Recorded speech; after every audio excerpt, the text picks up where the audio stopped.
Hi, welcome to Rebooted Mindset, formerly Rebooted the podcast. I'm your host, Alita Hernandez.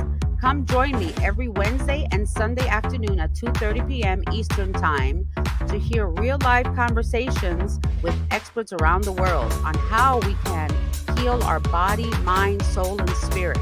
So let's get talking.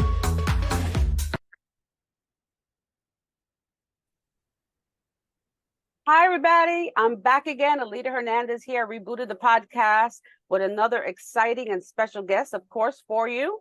We got to learn more stuff every week that you come and see my show. So today I am honored to have a doctor. Oh, I got the wrong one. Cheryl. I am so sorry. I wasn't ready. No worries. Cheryl Green. And she has wrote an incredible book, Heal Your Daughter. And we'll go into depth about that. It's very exciting, psychiatry and helping out teenage youth right now that we're going through a really bad time right now, and with the youth. So I think this book comes out at an appropriate time. Well, great. Yeah. Thank you so much. Yeah, I wrote the book actually before that big CDC report came out, the YRBS, that showed those horrifying statistics, which I'm sure you'll want to delve into. But yeah, I mean, if your daughter is in high school and depressed, yeah, she is not the only one. You are not the only parent struggling with this issue. And I don't know, in your research, have you found it has increased since the pandemic?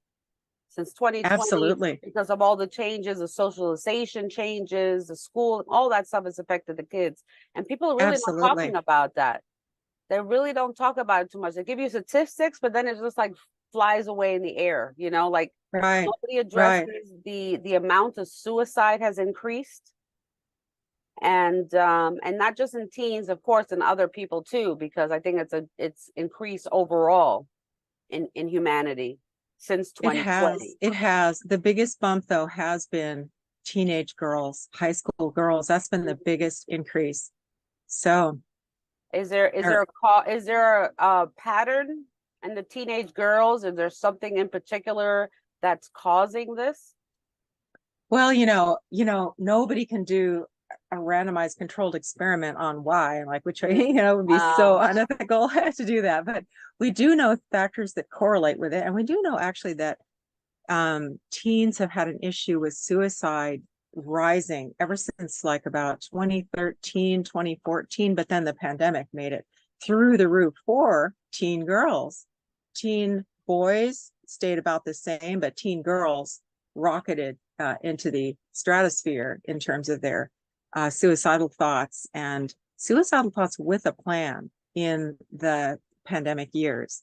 So we have the stats at 57% depressed within the past year. This is for high school girls. So close to 60% depressed or hopeless. We have 30% having suicidal thoughts, persistent suicidal thoughts in the last 1 year.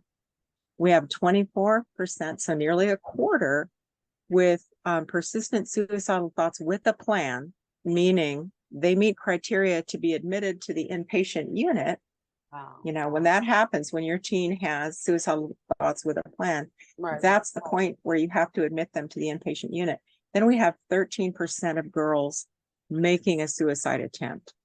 So, it is a crisis we can't underestimate. What it would look like to treat adequately by the current model, all of those girls would be every high school would have its own inpatient unit clinic to treat that quarter of the girls who are suicidal with a plan. And obviously that's never going to happen. No, it's way too much. That's intense.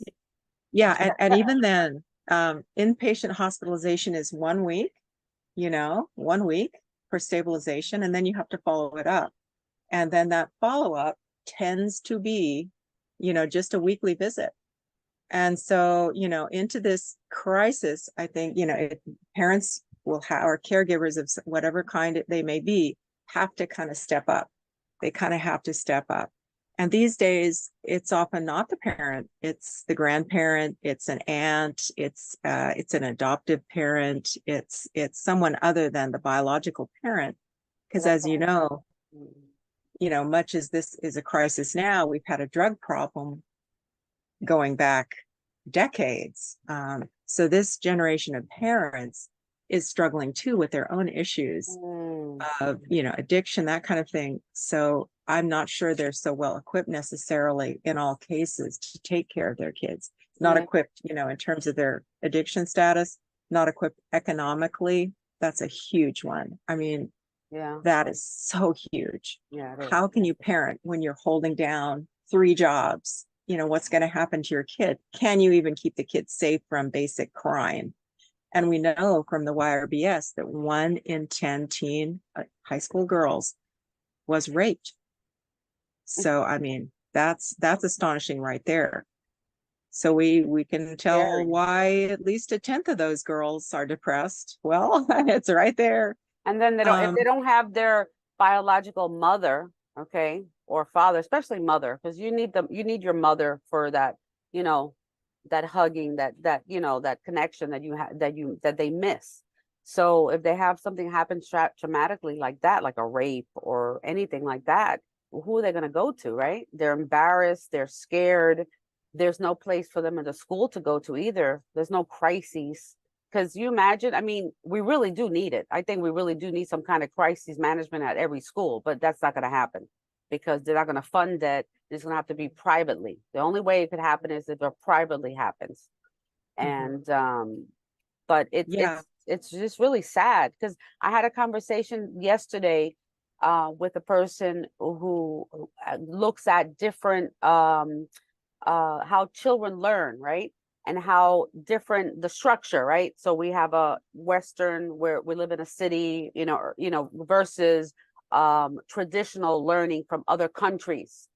So I'm just thinking about that, how that correlates, because again, what you said, who's taking care of the child, who's raising it, what are the conditions, right? And I really didn't think about it, but it's true. We went through a decade of an epidemic of oxys, right? Of all the pills when yeah, totally. before we knew it was addicting, right? So now all those people who are probably in their 40s, I want to say, I think around there, in that generation, right? That have been Yeah, and afflicted by their that. kids are teens, and their kids are teens. Yeah. Yeah, yeah. So Yeah. So it's yeah, don't underestimate the power of that grandmother. I've seen a whole generation of kids raised by their grandparents. Um, and generally, you know what? Those kids do very well. of course, yeah. Grandma is doing a great job. I mean, you know, in my opinion. Yeah, I And was just to raised with step both up. my, yeah, I was raised, I was raised with my parents, but my grandparents were very involved in my upbringing. So it makes such, I was blessed, to have both grandmothers on both sides. And they really taught me a lot. They taught me so much. Wonderful. Yeah. Yeah, they teach the old stuff. Of course, then the quote generation gap, you know, is large already between, you know, the kid and the parent, let alone that generation gap between, you know, them and the grandmother.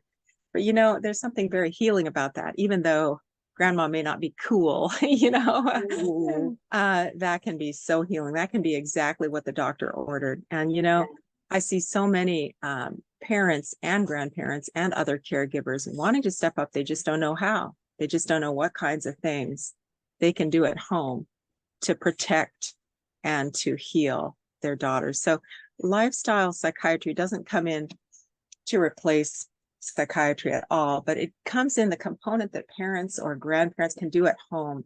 It comes in very powerfully at that level.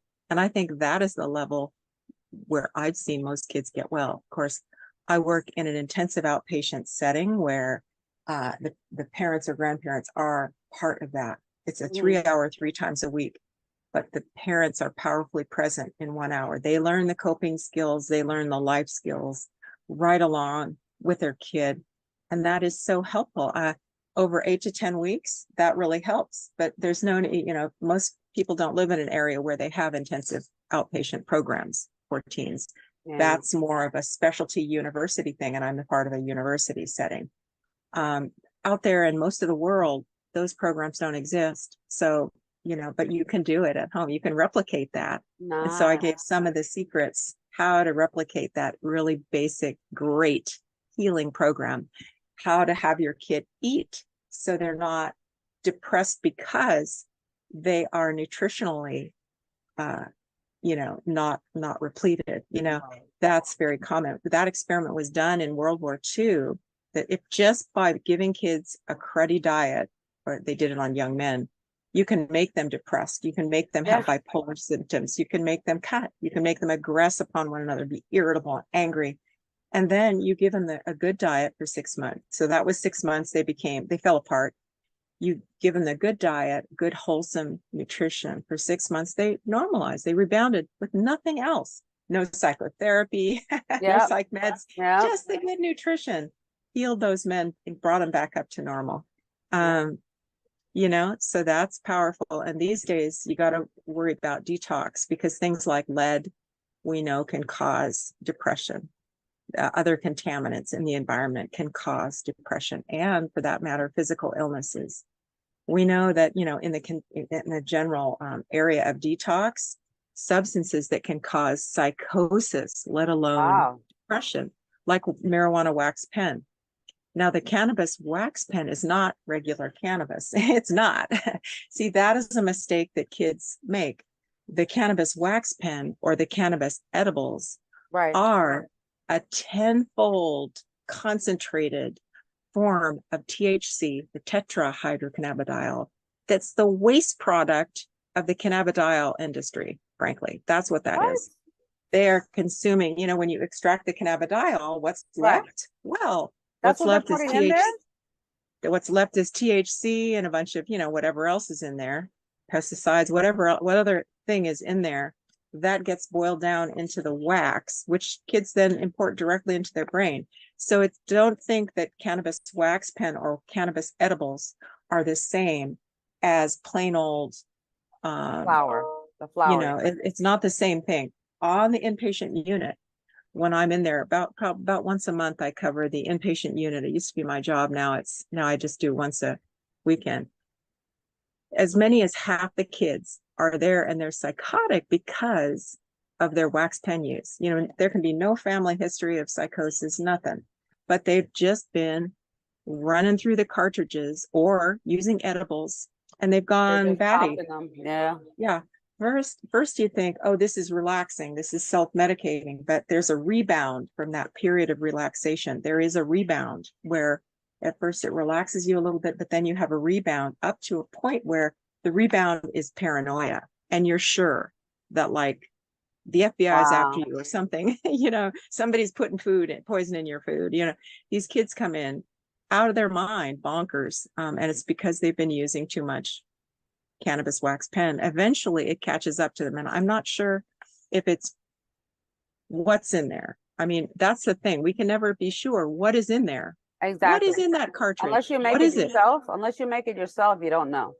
Right. Yeah. And so I suspect some of those that are going bonkers, it's not even the cannabis in the cannabis that's making them go bonkers. Yeah. It could be some other contaminant in there. Yeah. I know some of the stuff, it must be very strong, because I've seen people outside of the cannabis store, the dispensary, and I'm looking at them, and they're high as a kite. I thought it was regulated how much THC. How can that person be so high? You know what I mean? He wasn't even functioning. He was just just kind of standing there. I'm like, what is he on? But people don't realize, they're making it legal in a lot of places. Just very shortly on that topic, but it is addicting. People think, oh, it's legal. It's the same way with alcohol. Alcohol is legal. But alcohol is very damaging. So, well, alcohol is damaging, yes, over time. Honestly, I never see kids on the inpatient unit who are there because of alcohol. I just don't see it. I see them there because of the wax pen. So if I had to more now, because it's so readily available now too. Right. My concern-ometer, I would say, cannabis wax pen is up here, are the edibles, and then alcohol is somewhere mid-range. Okay. We've always had alcohol. We've not seen these rates of psychosis on the inpatient units. And see, and nobody's talking about this. Yeah. So as a parent, it might be wise to ration those $20 bills you give to your kid, because if they just take that $20 bill and cash it in for a cartridge. That's a And problem. the thing So, is, isn't how are they getting? First of all, you have to be 21 years old, I think.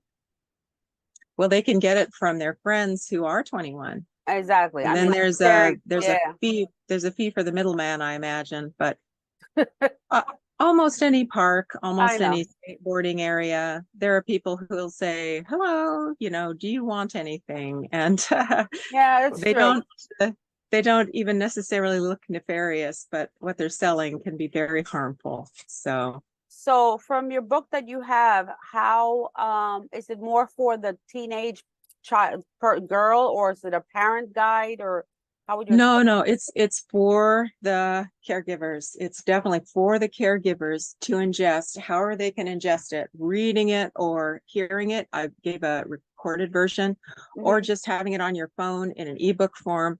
This is kind of the stuff you as a parent can do. So that book is for the caregivers. Now, if they want to work with their teen, directly, and their relationship is such that they can work directly with that teen, there is also a workbook version of it where you can go kind of step by step through each of these Oh, things and enlist the teens help. Like, hey, let's go to the grocery store. Let's pick out whatever is good that you'll eat. Let's pick it out together. Let's decontaminate your room. Let's go for a walk, because exercise and good sleep, they're part of it too. yeah. Emotional connectedness, that's huge. That's probably, as I said once before, the last two chapters of the book, the emotional and social connectedness and the stress reduction, those two are the main meat of the book. And I saved them for last because they're kind of the hardest things to do, but they're probably the most powerful, you know. So those are in there too. How to get your kid connected, but to safe peers who aren't going to just take your kid down a spiral. How to regulate the kid's social media Mm, intake, that's because that's interesting. can, the dark web and going on, accessing it through Tor, going right down the rabbit hole there. Yeah. I have seen on the inpatient unit little kids traumatized because somehow somebody left them in front of a Tor browser and they just went right down there. They were seeing all kinds of sacrifice stuff and all kinds of darkness, and traumatized so It much so is. they It's had to be admitted. traumatizing. Yeah. And Totally traumatizing stuff you can see there. you have It's to be careful. You have to be careful for their safety because, you've heard so much. There's a lot of human trafficking going on. There's a lot of things. I mean, I look in the news, not in the regular news, but I read like different counties, like where I live, to see if there's any missing children, because I'm always putting ads like missing child, missing alert. And a friend of mine, her niece was gone, and thank God she was recovered, but she was gone for a little while too. But so parents have to be careful with that because the kids are on these things 24/7. And who knows who's talking to them? Who knows where they're going, like you said, and this affects them because we didn't have this. Like I didn't have this when I was a little girl, right? So I didn't grow up in the era of phones. I grew up in the 70s and the 80s when we didn't have cell phones. So, we actually interacted, we talked, we went to the park, right? We spent time outside with friends. If we were depressed, we would go outside. It was different interactions to get rid of the depression.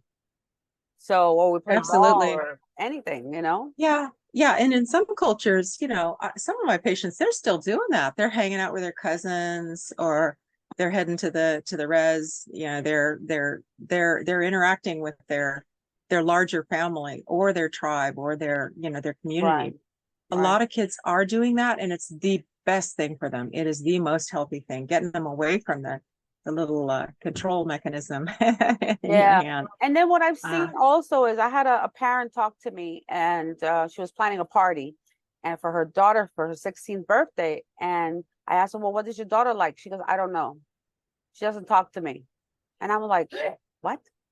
Like, I've seen that. I've heard other parents tell me this before, that they have a teenage girl, 15, 16 years old, and they are just really just internally just quiet, not communicating with the parent. I guess those are signs. I would say those are little signs to be kind of concerned if your daughter's not talking to you. Like, why are you not communicating, I mean, and why Yeah. doesn't a parent know? Like, why doesn't a parent know what colors she likes or what she, I mean, I don't know. I have two boys, they're in their 20s, so mid-20s. Um, but you know, I know what they like. Like I was involved in their life, like, you know, Hmm. constantly. I think we've lost, like again, we talked about this. I think is the where their parents are, where they're where what kind of psychological or emotional or whatever issues they're going through that has affected their children. So now Absolutely. it's a Uh, spiral multi down. multi-generational trauma, intergenerational trauma, that's carried down. Yeah, absolutely. That's a critical factor. So I would say for any of this to work, it begins with the brass tacks of reforming and reconnecting with that kid, no matter what. Make that the number one, reconnecting with that kid by hook or by crook, whatever it takes to do that. And it can begin with just spending time silently and just sitting there. Often there is resentment toward the parent for Yeah, not having been there at a yeah. certain time in their life. And that's Mhm. hard to recover from that. I see a lot of that. I see the most of that toward missing dads. Even if dad has been gone because he's had, a medical career, he's been in training, he's been busy, he wanted to, make a Right, lot of money for the family, so he's been gone. He's still been gone. Or what if it's mom uh, going on that medical path to make a lot of yeah. money for those daughters Hmm. and she's been gone? That is also devastating to these kids. Often they have no desire for any relationship. They don't forgive. They can't forgive. It's like unforgivable. How could you not have been there? I Right. don't know They you. shut down. They They like shut mentally they down. shut Yeah. down. They build a wall, and then Uh-huh.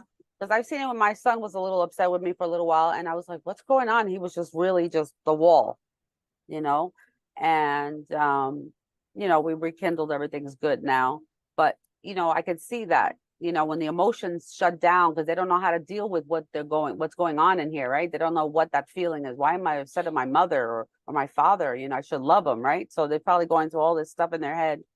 And Yeah. again, I think, I don't know, I personally, like, again, technology is great, but it affects those children out there because there's so much information. Like you said, they go to a path on their phone and it can bring stuff to depression because AI brings this stuff up on your phone. I was searching something the other day, and now every day I got the same thing coming up on my phone.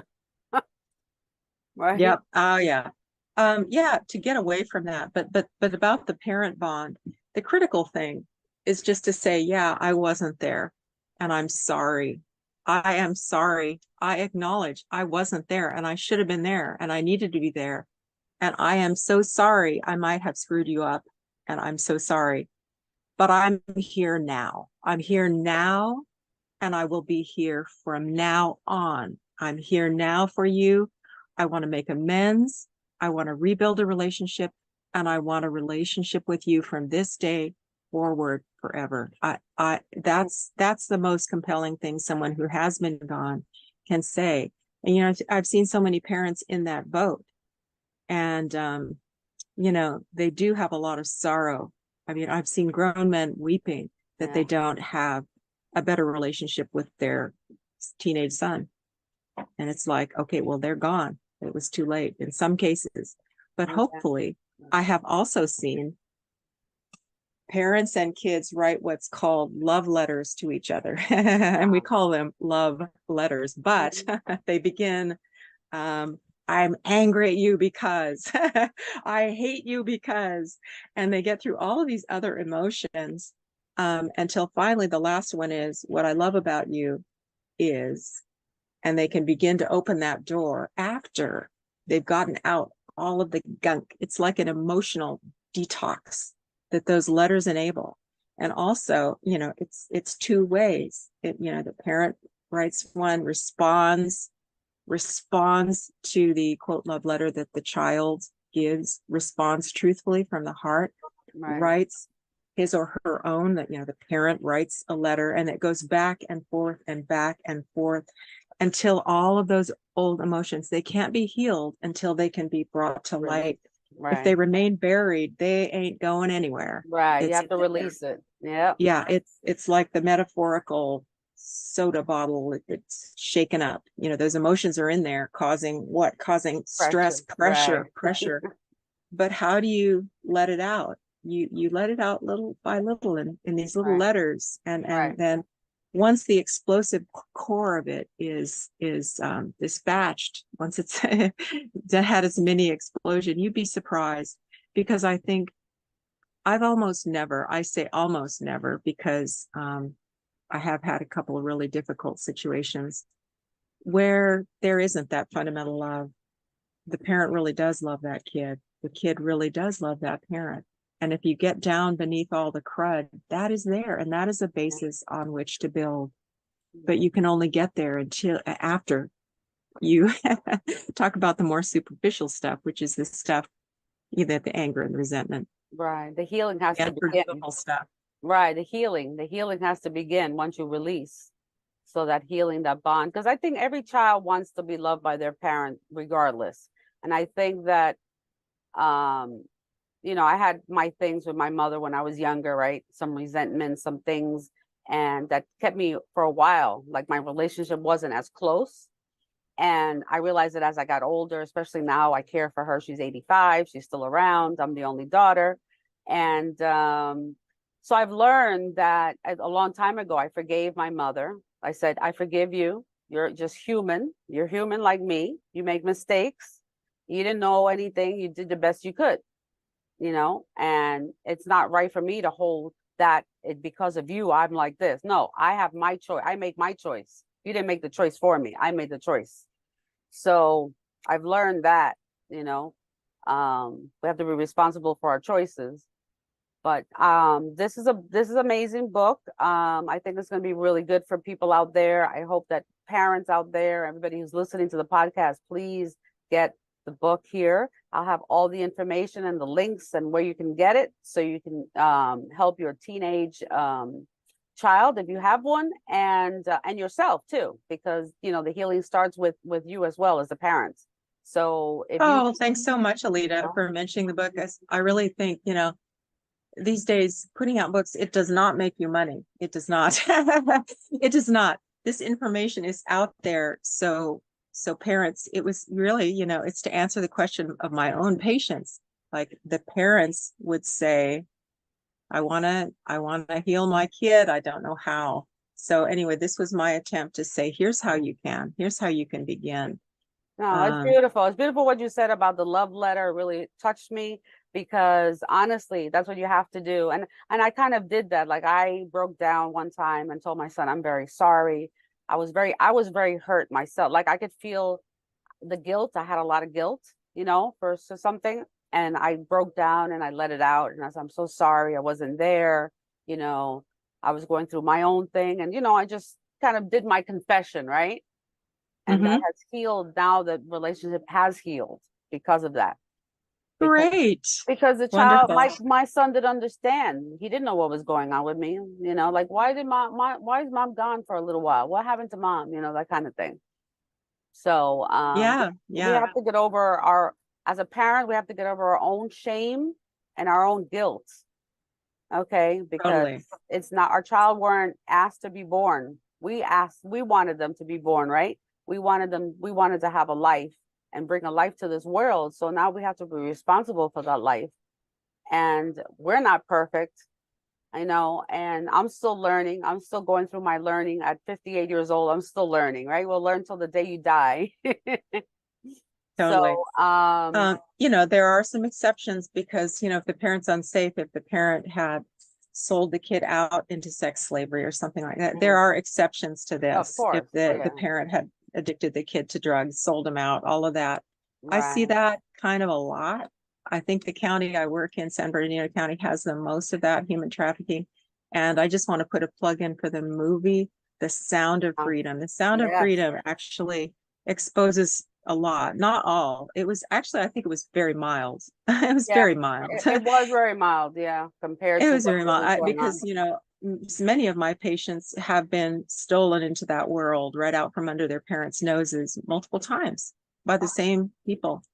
And it takes some very deep digging. It takes very concerned and heroic parents to get that kid back. I've heard stories that are absolutely incredible about the lengths to which parents will go to get those kids back. I mean, asking not only police forces for help, but ex-military for help, Wow. ex-Navy SEALs for help, all kinds of Yeah, people we for have to help. hear those stories. Like, I need to get Yeah. some of those stories on here because people need to see, like, people are talking just stupid things on the internet that it's a conspiracy theory that's not happening. What is wrong with people? Oh, it's Wait, happening. it's Let me tell happening. you, It's happening in your it's happening. backyard. It's I'll happening tell right in you your neighborhood. one of the most moving stories I heard, and I'll just tell it to you, and I don't know all the details, but was a mom whose daughter was stolen. She was very youthful. She pretended to be a child herself. And she went down the rabbit hole into that world, sacrificing Wow. everything, exposing herself, making her own self vulnerable to Right. all of those people in order to locate and grab her daughter. So she actually replicated exactly what her daughter went through to land in the Oh, same spot so she could retrieve her daughter and pull her out. That's the most heroic daughter story. a mother will go anywhere to find their child. It might, I believe that. That's why sometimes, Well, I she mean, was really, I thought, a unique hero. I hope someone makes a movie about that lady someday. But wow. wow, that's Um, incredible. I hate to cut this short. I have another interview that I have to do, but this was an awesome conversation. And we'll throw in again, just to throw in, don't forget to see Sound of Freedom because it's incredible. You have to see it. It's real life.